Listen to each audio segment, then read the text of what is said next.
시편 8편 1절에서 9절까지입니다. 시편 8편은 다윗의 시입니다.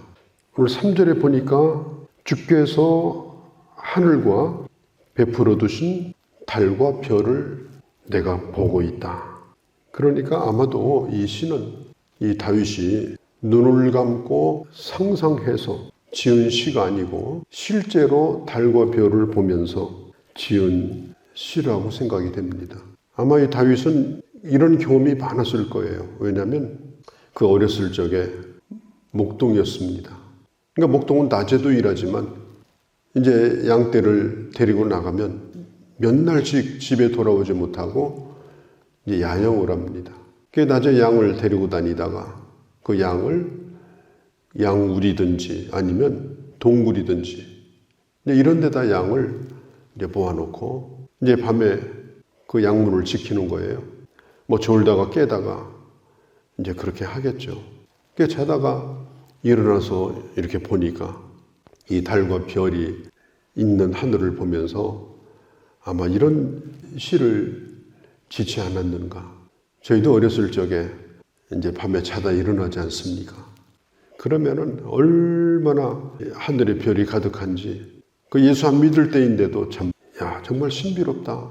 참 놀랍다. 이런 느낌을 늘 받고 냈는데 아마 다윗도 아마 그런 경험 속에서 시편 이 8편을 지었을 거라고 생각을 합니다. 제가 과테말라에 갔을 때 그때 여러 가지 일정들이 있었는데 좀 뭐가 잘 안 맞아가지고 밤에 그 아트탈란이라고 하는 굉장히 큰 호수입니다. 그 호수를 배를 타고 이제 가로질러서 밤에 건너간 적이 있습니다. 왜냐하면 그 이튿날 비행기를 타야 되는데 그래서 배를 세내가지고 이제 밤에 그 호수를 건너가는데 아마 제가 어릴 때 보고 아마 그때 보았던 게 그게 남습니다. 정말 그 하늘에 별들이 가득하더라고요. 이 시편 8편, 그러니까 시편 중에서도 많이 알려진 시편입니다. 이 세상의 모든 것은 저절로 생긴 것이 아니다. 자연주의자들, 우연주의자들, 그러니까 모든 건 자연적으로 우연하게 생긴 것이다. 이게 진화론이에요. 세월만 오래 지나면 별별게 다 생긴다. 세월만 오래 지나면 원숭이도 생기고 개도 생긴다. 그게 진화론이에요. 그것은 자다가 웃을 일입니다. 그런 일은 절대로 없습니다. 어떤 모양을 가진 그냥 저절로 깨진 돌조각이라든지 그냥 그렇게 세월 가다 보면 그런 모양이 돼요. 그러나 어떤 기능을 가진 모양을 갖춘 생명체는 특별히 우리 인간 같은 이런 아주 고급스러운 생명체, 이것은 절대로 그냥 생기지 않습니다. 이것은 하나님이 만드신 거예요. 그래서 우리는 이 만물을 보면서 또 내 자신을 바라보면서 그 배후에 창조주 하나님이 만드실 때 계셨고 지금도 나를 붙들고 계시다. 이걸 우리는 믿고 있는 겁니다. 이걸 진심으로 고백할 수 있는 사람이 진짜 신자예요. 이 나이롱 신자들은 맨날 등산 다니고 바닷가 다녀도 그렇게 안 합니다. 그러나 진정한 하나님의 사람은 보는 것을 통해서 그걸 지으신 하나님을 찬양하고 하나님 앞에 영광을 돌리죠. 우리 지구라고 하는 것은 태양계에 속해 있죠. 각종 별이 태양을 중심으로 도는 이 지구. 그 다음에 이 태양계는 은하계에 속해 있습니다. 거대한 은하계 안에 은하계 변두리에 지금 이 태양계가 지금 속해 있습니다. 그런데 이 지구에서 태양계 안에까지 들어가는 데만 2만 광년이 넘습니다. 1광년은 빛이 1년 동안 가는 거리예요. 그러니까 2만 년 이상 속도로 가야 우리가 살고 있는 이 은하계의 중심까지 들어갈 수 있어요. 그런데 그 은하계의 폭이 얼마나 되냐? 8만 광년입니다.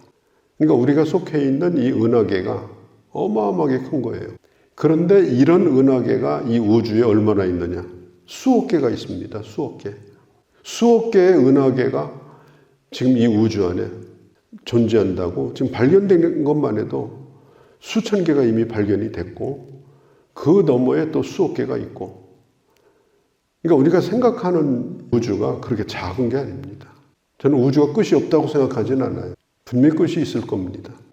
그리고 뭐 끊임없이 팽창한다는 얘기도 있고 줄어든다는 얘기도 있는데, 그러니까 이 어마어마한 이 우주 속에서 우리가 존재하고 있고 우리가 생명을 가지고 있고 또 하나님이 지으신 가장 최고의 피조물인 우리가 하나님이 지으신 이 만물을 바라보며 하나님의 놀라운 이 창조의 역사를 보며 하나님을 찬양하는 게 이게 얼마나 큰 일이에요.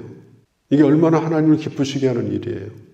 그러니까 매일마다 우리가 이런 것들을 보고 경험하면서도 주님을 찬양하지 않는다면 우리가 해야 될 가장 중요한 일을 우리가 지금 못하고 있다, 이렇게 보셔야 되는 겁니다. 시편 8편은 여호와 우리 주여 주의 이름이 어찌 그리 아름다운지요.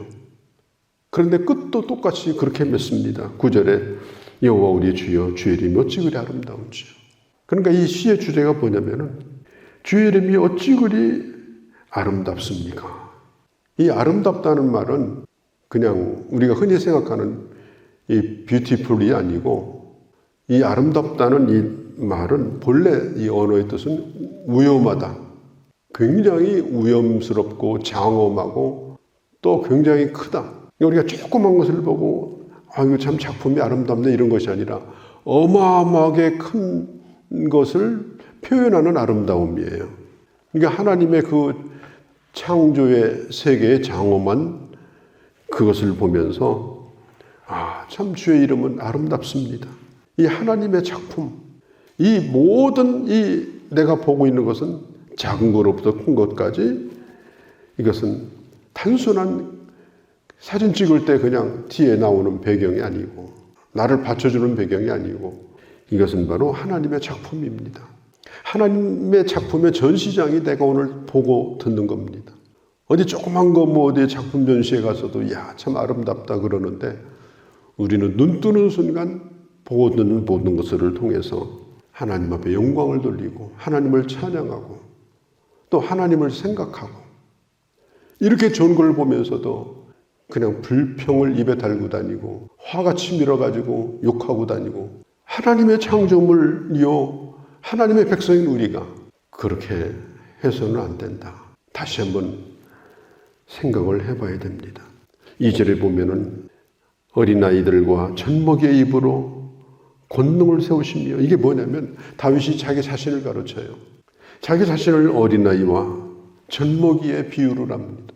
하나님의 큰 창조 세계 속에서 보면 한없이 작은 나일지라도 하나님께서는 나를 알아주시더라.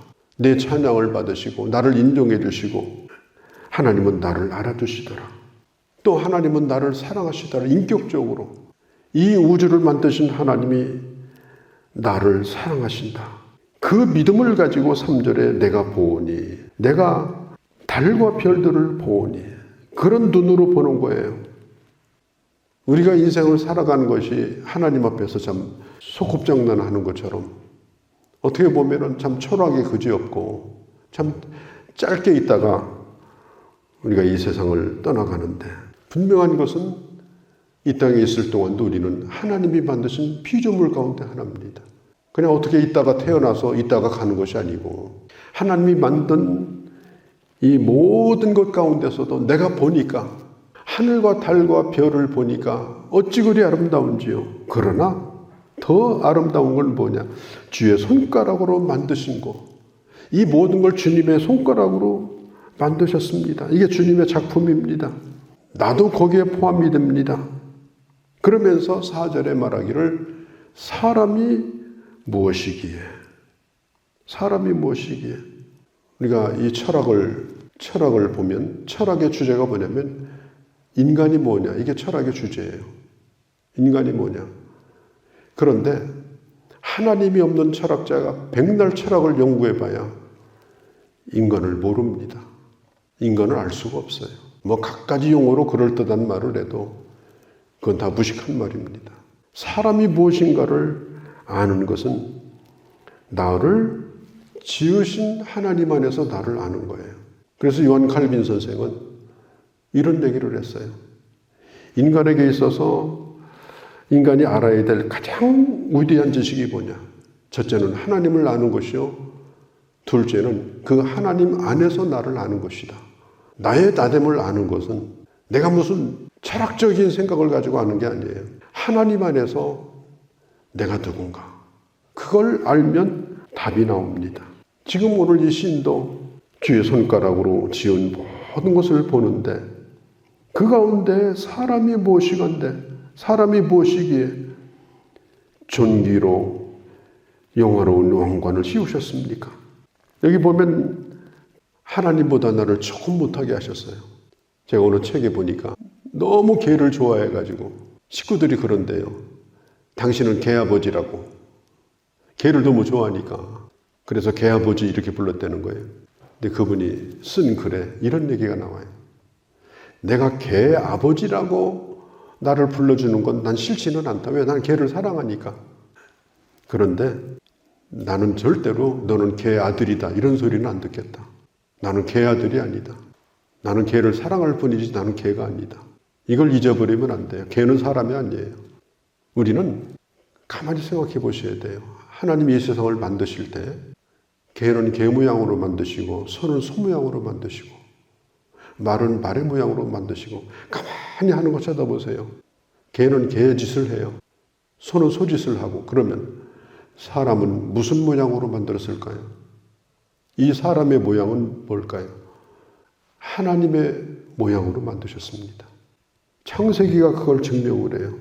창세기 1장 26절 27절에 하나님의 형상으로. 그리고 오늘 성경에도 보면은 영화와 존귀로 관을 씌우셨나이다. 이 영화와 존귀라는 말은요, 하나님에게만 사용하는 말이에요. 그런데 오늘 성경에 보면 사람이 무엇이간데 하나님처럼 하나님을 닮은 자로 인간을 만드셨습니까? 참 얼마나 귀한 고백입니까? 나의 나됨. 우리는 이것을 항상 잊어서는 안 돼요. 내가 누군가. 하나님보다 조금 못한 존재로 만드시되 영화와 존귀로 관을 씌우신 이 세상에 하나님을 닮은 유일한 존재가 바로 우리들이고 또 나 자신인 것입니다. 그러니까 우리는 우리 자신이 누군가를 항상 잊지 말고 사셔야 돼요. 파스칼은 이런 얘기를 했어요. 인간은 천사와 짐승의 중간적 존재다. 그러니까 천사와 짐승 사이에서 왔다 갔다 한다는 거예요. 하나님과 가까워지면 천사가 되고 사탄을 따라가면 짐승이 되고 마귀에게 사로잡히면 동물 이하로 떨어져 버리고 하나님에게 붙들려지면 참으로 영광스러운 너무너무 존귀하고 아름다운 그런 존재가 되는 것이 이게 바로 사람인 것입니다. 누가 나를 뭐라고 해도 나의 나됨, 내가 어떤 존재인가 이걸 우리는 내 스스로가 늘 가지고 누가 가져다 주는 것이 아니고 또 누가 빼앗아갈 수 있는 것도 아니에요. 이게 내게 주신 하나님의 은혜이기 때문에 그래서 이 세상에 두신 하나님의 뜻대로 하나님의 그 귀한 계획대로 우리가 살아가는 것 그게 더욱더 사람다워지는 것이고 가장 아름다운 모습이다. 6절에 보면은 다스리게 하시고 만물을 그 발 아래 두셨습니다. 이 말이 뭐냐면은 인간에게 주신 청지기직이에요. 하나님은 사람에게 이렇게 귀한 직분을 주신 거예요. 인간은 만물의 노예가 아니고 인간은 물질의 노예가 아닙니다. 인간은 하나님이 이 땅에 지으신 만물을 다스리는 그것을 잘 관리하고 그리고 지키고 그리고 오늘 이 시처럼 하나님이여 어찌 그리 주님의 이름이 장엄하십니까? 놀랍습니까? 날마다 이런 은혜를 누리면서 주님의 이름을 부르고 주님을 찬양하는 존재로 오늘 우리가 이 세상에 지금 살고 있다. 내가 누구인가? 이걸 늘 잊지 아니하고 하나님 안에서 나를 발견하고 또 내 안에서 하나님의 뜻을 발견하고 그리고 거기에 맞는 하나님의 사람으로 날마다 살아가는 그런 주님의 자녀들이 되어주시기를 바랍니다. 거룩하신 우리 아버지 하나님, 여호와 우리 주여, 주의 이름이 어찌 온 땅에 그리 아름다운지요. 오늘도 그 하나님의 작품 속에서 이걸 누리게 하시고 이걸 보게 하시고 그 안에 살아갈 수 있도록 오늘도 우리를 이 세상에 두신 것에 감사하며 오로지 하나님께 영광만 돌리며 하루하루를 살아가는 저희가 되게 하여 주옵소서. 주님을 찬양할 뿐 아니라 주님을 드러내며 사는, 주님을 선포하며 사는 그러한 저희가 되게 하여 주옵소서. 이 하루도 주께 의탁하오며 우리 주 예수님의 이름으로 기도하옵나이다. 아멘.